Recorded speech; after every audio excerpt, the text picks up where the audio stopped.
تو منافق کی علامات پر جو ہے وہ ہم نے گفتگو کی تھی گزشتہ نشست میں، اور ان کے بارے میں بتایا تھا کہ دیکھنے میں وہ بہت ہی زبردست قسم کے لوگ نظر آئیں گے، بہترین جسم کے مالک ہوں گے، اچھی پرسنالٹی نظر آ رہی ہوگی، لیکن وہ کھوکھلے ہوں گے، بالکل ایسے جیسے دیوار پہ لکڑی لگی ہوئی ہوتی ہے، اس طرح کی ان کی کیفیت ہوتی ہے۔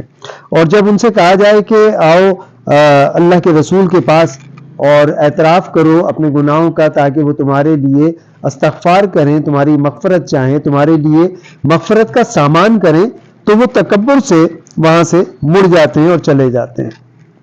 تو یہ رویہ ان کا بتایا، اور پھر وہ نہ خود خرچ کرتے ہیں دین اسلام کی ترویج و اشاعت کے لیے، اور نہ دوسروں کو چاہتے ہیں کہ دوسرے خرچ کریں اس طریقے سے۔ تو اس تمام کے بعد اب جو آج کا رکوع ہے اس میں ارشاد باری تعالیٰ ہے، اعوذ باللہ من الشیطان الرجیم، بسم اللہ الرحمن الرحیم، یا ایھا الذین آمنوا لا تلہکم اموالکم ولا اولادکم عن ذکر اللہ، فرمایا کہ ایمان والو تمہارے مال نہ تمہاری اولاد کوئی چیز تمہیں اللہ کے ذکر سے غافل نہ کرے۔ اب اس رکوع میں اچانک ہم دیکھتے ہیں کہ مومنین سے خطاب فرمایا جا رہا ہے، اور مومنین کو تنبیہ کی جا رہی ہے دو چیزوں کے متعلق، ایک اولاد کے متعلق اور دوسرا مال کے متعلق، جبکہ ابھی پچھلے رکوع میں جو گفتگو تھی وہ منافقین سے متعلق تھی، ان کے رویے کے متعلق تھی کہ ان کے قول و فعل میں تضاد پایا جاتا ہے، اور اسی طرح وہ مال خرچ کرنے میں اسلام کے لیے خود بھی نہیں کرتے اور دوسروں کو بھی نہیں کرنے دیتے، اور مال اس کا مطلب ہے کہ جمع کرنا چاہتے ہیں۔ تو اب ایک دم جب ایمان والوں سے یہ گفتگو کا رخ پھرتا ہے تو اس میں ابتدا ہی یہاں سے کر دی اس آیت میں کہ تمہارے مال اور نہ ہی تمہاری اولاد، یہ ان میں سے کوئی چیز بھی اللہ کے ذکر سے تمہیں غافل نہ کرے۔ اللہ کے ذکر سے غافل کون سی چیز کر رہی ہے؟ جس طرح منافقین اللہ کے ذکر سے غافل ہو چکے ہیں، تو کہیں تم غافل مت ہو جانا۔ تو منافقین گویا غافل ہوئے، اور کس وجہ سے غافل ہوئے؟ وہ دو وجوہات کا یہاں پر جو ذکر کیا اس میں ایک وجہ اولاد بتائی گئی اور دوسری بتائی گئی مال۔ یہ دونوں وہ چیزیں ہیں کہ جس کے لیے دنیا کا ہر انسان تگ و دو میں لگا ہوا ہے، اپنی ساری زندگی کی جد و جہد، اپنی سعی، اپنی کوشش، سب کی سب وہ صرف اپنی اولاد کے لیے کر رہا ہے، اور اولاد کے لیے مال جمع کرتا ہے، اور بس یہی ایک سائیکل ہے جو ہم دیکھتے ہیں کہ پوری دنیا میں بالکل کامن ہے۔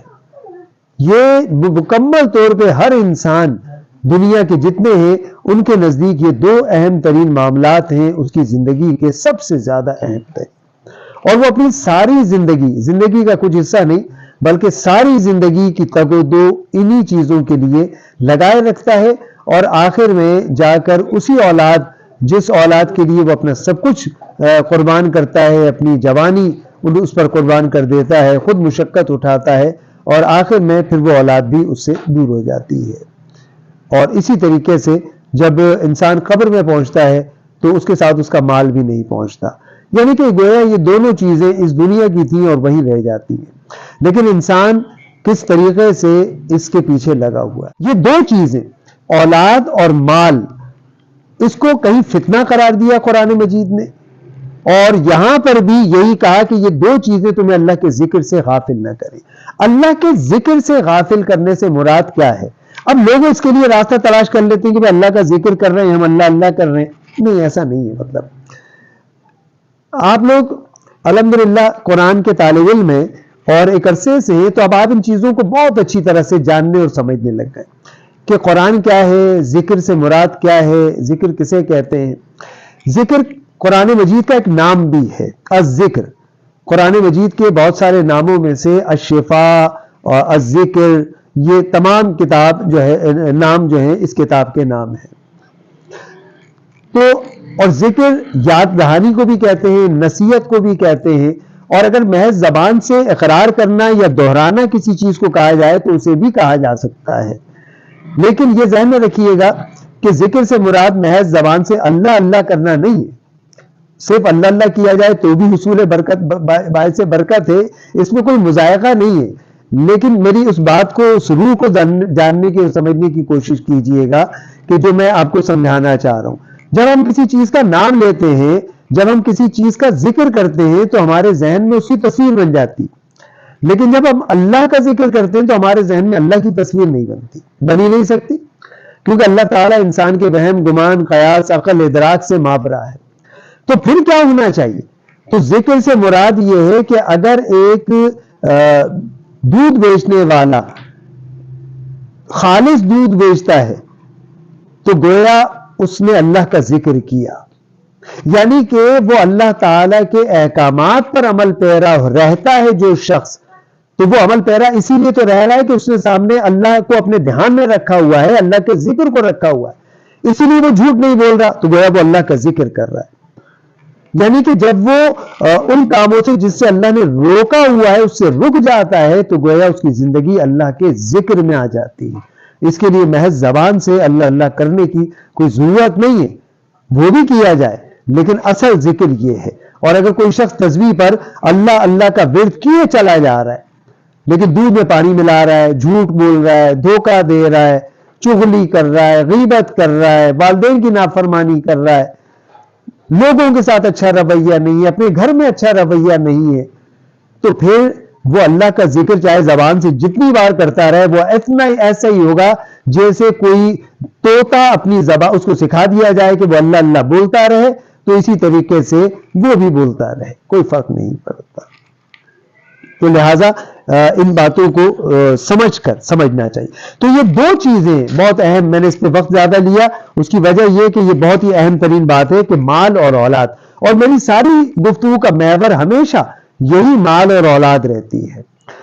مال اور اولاد کو برا نہیں کہا، مطلب یہ انسان کے فطرت میں رکھا ہے، ان سے محبت، ہماری ضرورت، ہمارا سکون ان کے اندر موجود ہے، لیکن ان کو اس طریقے سے رکھنا ہے کہ جو اللہ تعالیٰ کی اس کے ذکر سے ہمیں غافل نہ کر دے، اللہ کے نظام سے دور نہ کر دے.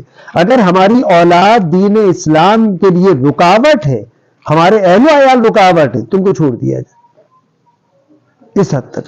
اور میرے پاس پورے دلائل ہیں قرآن مجید سے کہ اسی لیے کہ جب ابتدا کی جاتی ہے زندگی کی نکاح سے تو اس وقت بھی جو فارمولہ ہمیں دیا گیا ہے وہ یہ کہ نظریاتی طور پر سیم ہو، ایک نظریہ ہونا چاہیے، جبکہ آج ہمارے یہ چیز تو دیکھی نہیں جاتی.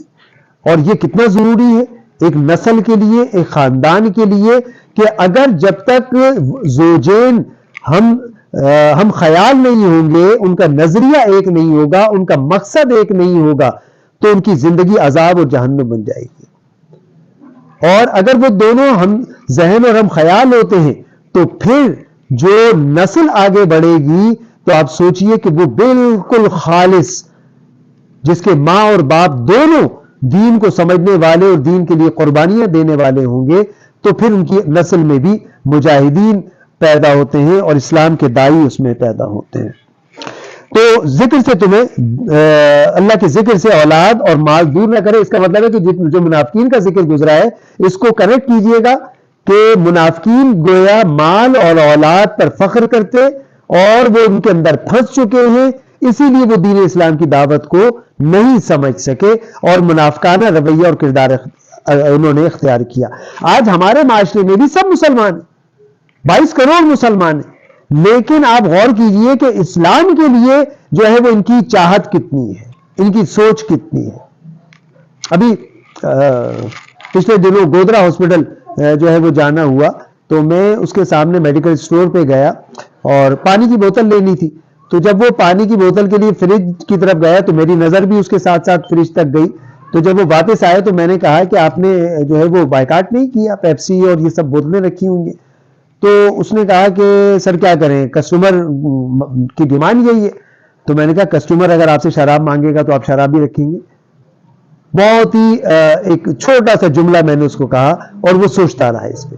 میں نے کہا آپ سے یہ نہیں پوچھا جائے گا کہ آپ فلسطین جنگ کرنے کے لیے گئے یا نہیں گئے، آپ نے آرمی بھیجی یا نہیں بھیجی، یہ آپ کا اختیار ہی نہیں تھا. تو آپ سے یہ سوال بھی نہیں ہوگا لیکن آپ سے یہ سوال ضرور ہوگا کہ تمہاری دسترس میں جو تھا تم نے وہ کیا یا نہیں کیا. تو لہٰذا ہم بحیثیت مسلم کیا کر رہے ہیں, کتنا کرنا چاہیے, کیا ہم نے اپنے اہل و عیال کو, اللہ کے رسول نے پورا طریقہ بتایا کہ اپنے گھر سے دعوت کا آغاز فرمایا, وَمَن يَفْعَلْ ذَلِكَ فَأُولَٰئِكَ هُمُ الْخَاسِرُونَ, اور جو ایسا کرے تو وہی لوگ خسارے میں ہیں. آپ نے دیکھا کہ جو اولاد اور مال کی محبت میں اللہ کو بھول جائے, اس کے پاس وقت ہی نہیں ہو دین اسلام کے لیے, اس کی تبلیغ کے لیے, اس کی دعوت کے لیے, تو اس کا مطلب ہے کہا کہ یہ خسارے میں ہے. یہ قرآن کی آیات ہیں. وَالْعَصْرِ إِنَّ الْإِنسَانَ لَفِي خُسْرٍ, اس کے زمانے کی قسم تمام انسان خسارے میں, سوائے ان کے 4 علامات بتائیں. اور یہاں پر یہ بتایا کہ جو اولاد اور مال کی محبت جس کو غافل کر دے تو گویا وہ خسارے میں ہے. اور یہ خسارہ, یہ بہت بڑا خسارہ ہے, بہت بڑا خسارہ ہے, بے انتہا بڑا خسارہ ہے. اس دنیا کا خسارہ کچھ بھی نہیں ہے. آپ یقین جانیے کہ اس دنیا کا خسارہ کچھ بھی نہیں ہے, اس دنیا کا نقصان کچھ بھی نہیں ہے. لہذا وہاں کا, آخرت کا, وہاں کی ہم نے کیا اپنے لیے جمع کیا اور کیا محفوظ کیا, یہ سب سے اہم ترین بات ہے. فرمایا وَأَنفِقُوا مِمَّا رَزَقْنَاكُم مِّن قَبْلِ أَن يَأْتِيَ أَحَدَكُمُ الْمَوْتُ, اور ہمارے دیے میں سے کچھ ہماری راہ میں خرچ کرو. وَأَنفِقُوا, اور انفاق کرو, خرچ کرو. مِمَّا رَزَقْنَاكُم, اس میں جو نا ہے نا یہ بڑا خوبصورت ہے, یہ متکلم کا صیغہ ہے. اللہ نے فرمایا کہ ہم نے جو تمہیں رزق دیا ہے, یعنی کہ جو تمہارے پاس ہے نا یہ تمہارا نہیں ہے, یہ ہم نے تمہیں دیا ہے. تم نے جتنا مال بنایا ہے, جتنا مال کمایا ہے, کیسے کمایا؟ اپنی صلاحیت کی بنیاد پہ. تو تمہیں صلاحیت کس نے دی؟ اللہ تعالیٰ نے دی. تو لہٰذا یہ اللہ نے فرمایا کہ ہم نے تمہیں رزق دیا ہے اور اسے انفاق کرو. یہ انفاق نفقن سے ہے اور اسی سے منافق بھی ہے. خرچ کرنا بھی اسی میں. بڑی زبردست تطبیق ہوتی ہے, میں اس کو بتاتا ہوں, اور کئی میں اپنے مختلف لیکچرز میں اس کو واضح کر چکا ہوں. نفقن دراصل ایک چوہا کو کہتے ہیں, جنگلی چوہا ہے عربی میں, جو کہ اپنے بل کے 2 راستے بناتا ہے, بہت ہی تیز ہوتا ہے, اور دوسرے ایک راستے پہ وہ باریک مٹی کی تہ ڈال دیتا ہے اور بظاہر ایسا لگتا ہے کہ وہاں پر کچھ بھی نہیں ہے. تو جب اسے خطرہ محسوس ہوتا ہے اور وہ اپنے دل میں گھستا ہے اور اسے خوف محسوس ہوتا ہے تو, یا اس کے پیچھے کوئی شکاری ہو, تو وہ دوسری طرف سے نکل جاتا ہے. اس لیے اس کا نام نفقن ہے. یعنی کہ کوئی ایسا شخص جو 2 راستے رکھتا ہو, جس کے قول اور فعل میں تضاد ہو, وہ آنے کا ایک راستہ رکھتا ہو اور برے وقت میں نکلنے کا راستہ رکھتا ہو, تو یہ منافق کہلاتا ہے. تو یہاں پر مال کے لیے انفاق کا لفظ استعمال کیا, یہ بہت اہم ترین بات ہے, بڑی اہم ترین بات ہے. آپ کو یاد ہوگا کہ کچھ عرصہ پہلے, مطلب کافی عرصہ پہلے, پتہ نہیں آپ لوگوں نے تو دیکھی بھی نہیں, کہ مفرل ہوتے تھے جو گلے میں لوگ عموماً دیہاتی لوگ ڈالتے تھے, اور وہ مفرل ایسا ہوتا تھا کہ دونوں طرف سے کھلا ہوتا تھا.